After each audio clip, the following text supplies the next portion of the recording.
YVS sir చాలా మంచివారు కాదు, చెడ్డవారు. అతను అందరికి బ్యాడ్ టచ్‌లు చేస్తారు. ఎవ్వరు కనిపించినా ఆళ్ళకి ఐ లవ్ యూ చెప్పడం, ఈక్వెషన్స్ అడిగి అవి తప్పు చెప్పినా ఐ లవ్ యూ చెప్పడం, కరెక్ట్ చెప్పినా ఐ లవ్ యూలు చెప్పడం చేస్తారు. మళ్ళీ అందులో లెటర్స్ ఫిర్యాదులు పెట్టని ఉంటది. అందులో లెటర్స్ ఏసినా రోజుకొకసారి కాకపోయినా నెలకొకసారి గూడా చూడరు. చూసినా ఆళ్ళ గురించి అంటే పక్కకు పెట్టేస్తారు. వైవీఎస్ సారే మందు తాగుతారు, సిగరెట్ తాగుతారు. అతని దగ్గరే స్మెల్లొస్తది. మరి మరి తప్పదు. మేమిక్కడ కూర్చుంటే ఒక్కొక్కసారి దగ్గరికొచ్చి మీదకొస్తారు ఒక్కొక్కసారి. మీరు ఇబ్బంది పడతారు కదా! మేమొకసారి మా దగ్గరికొస్తే సార్ కొంచెం దూరంగా ఎళ్ళండి అన్నా ఎళ్ళలేదు. సార్ కొంచెం దూరంగా ఎళ్ళండి అంటే అప్పుడు కొంచెం దూరంగా ఎళ్ళారు. YVR sir bad touching all క్లాసెస్‌లో చేస్తున్నారు. నేను ఇంటర్వ్యూలో బయటకొచ్చినప్పుడు సార్ చూసుకొని ఈ సైడ్ గుద్దారు. ఎందుకు సార్ అప్పుడు నేను అడిగాను, మా ఫ్రెండ్స్ అందరూ ఎళ్లి అడిగారు. సార్ అమ్మాయికి ఎందుకు సార్ గుద్దారంటే నేను చూసుకోలేదమ్మా అని అన్నారు. అయితే ఈ సైడ్ గుద్దే ఈ సైడ్ కూడా గుద్దాలి కదా! అంత రూల్ కాదు. ఈ గోబు కొడితే ఈ గోబు కొట్టాలి కదా అనేసి అన్నారు సార్. అంటే పైకొచ్చేసారు.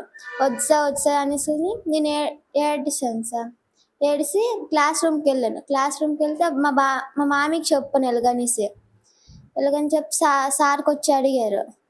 అడిగితే రీసెంట్‌గా ఒక అమ్మాయికి ఐ లవ్ యూ చెప్పేసి వచ్చాను అని అన్నారు. మా క్లాస్‌లో కూడా స్టార్టింగ్‌లో ఐ లవ్ యూ చెప్పారు. సార్ మీరు అలా చెయ్యాలా మీకు ఈ సబ్జెక్ట్ ఏది సార్ అన్నారు ఫస్ట్. మ్యాథ్స్ అన్నారు. మ్యాథ్స్ సబ్జెక్ట్ చెప్పడానికి వచ్చారా ఇంకేదైనా అమ్మాయిలకి ఇలా చేయడానికి వచ్చారా సార్? ఈసారి గాని జరిగితే ఇంక మామూలుగా ఉండదు సార్, కానిస్టేబుల్‌ని కూడా తెచ్చారు మా మావయ్య. స్టార్టింగ్‌లోన సారు కృష్ణారావు సారు అప్పుడేదో క్లాసులకెళ్ళారు. అప్పుడెళ్తే సారొచ్చారు. సారొచ్చి ఆ అమ్మాయికి ఏదో ఈక్వేషన్ అడగాలని లేపారు. ఏం పేరు అమ్మాయి అన్నారు. శ్యామల అన్నారు. శ్యామల ఐ లవ్ యూ అన్నారు. ఆ అమ్మాయేమో ఎటు అనలేదు. మేమందరం అడిగాము. ఎందుకు సార్ ఐ లవ్ యూ చెప్పారంటే, మీ ఈక్వేషన్ అడిగినప్పుడు చెప్తామమ్మా అని అన్నారు.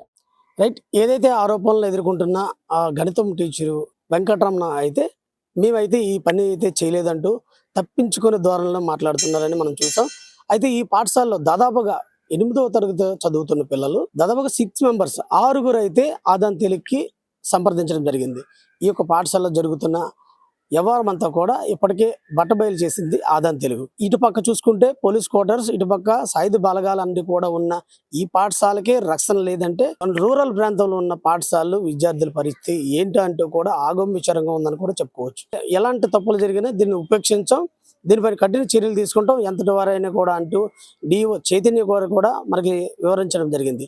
ఇది ఇక్కడ తాజా పరిస్థితి. వీడియో జర్నలిస్ట్ ప్రవీణ్ కుమార్తో Venkataramana, Aadhan Telugu, Srikakulam police quarters high school నుంచి.